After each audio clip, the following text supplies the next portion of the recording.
20 million సంవత్సరాల క్రితం నుంచి బ్రతికే ఒక అడవి ఇప్పటికీ భూమిపై ఉందంటే నమ్మగలరా? అదే లారా సిల్వా ఆఫ్ మదిరా. పోర్చుగల్కు చెందిన మదిరా ఐలాండ్లో ఉన్న ఈ అద్భుతమైన అడవి ఒకప్పుడు దక్షిణ యూరోప్లో విస్తరించి ఉన్న పురాతన లారెల్ ఫారెస్ట్కు మిగిలిన ఒక అరుదైన అవశేషం. ఇక్కడి చెట్లు, మొక్కలు, పొగమంచుతో కప్పబడిన కొండలను చూస్తే మనం ఏదో మరో ప్రపంచానికి వెళ్ళినట్లే అనిపిస్తుంది. ఈ అడవి దాదాపు 15,000 హెక్టార్లో విస్తరించి ఉంది. అంటే మదిరా ఐలాండ్లో దాదాపు 20% ప్రాంతాన్ని ఆక్రమించింది. ఇక్కడ ప్రపంచంలో మరెక్కడ కనిపించని అనేక ఎండామిక్ ప్లాంట్స్ మరియు యానిమల్స్ ఉన్నాయి. వాటిలో ప్రత్యేకంగా చెప్పుకోవాల్సింది మదిరా లారెల్ ఫిజియన్. ఈ దీవిగా ఈ ప్రత్యేకమైన అరుదైన పక్షి. ఇంకా ఈ అడవిలో మదిరాలోని నీటి చక్రానికి కూడా చాలా ముఖ్యమైనది.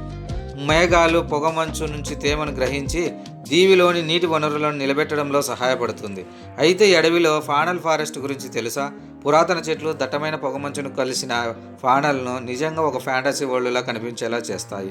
మిలియన్ సంవత్సరాల చరిత్ర తనలో దాచుకున్న ఈ అడవి మన భూమి గతానికి ఒక సజీవ జ్ఞాపకం. ఇలాంటి ప్రపంచ అద్భుతమైన ప్రదేశాల గురించి తెలుసుకోవాలంటే మన ఛానల్ను ఫాలో చేయండి.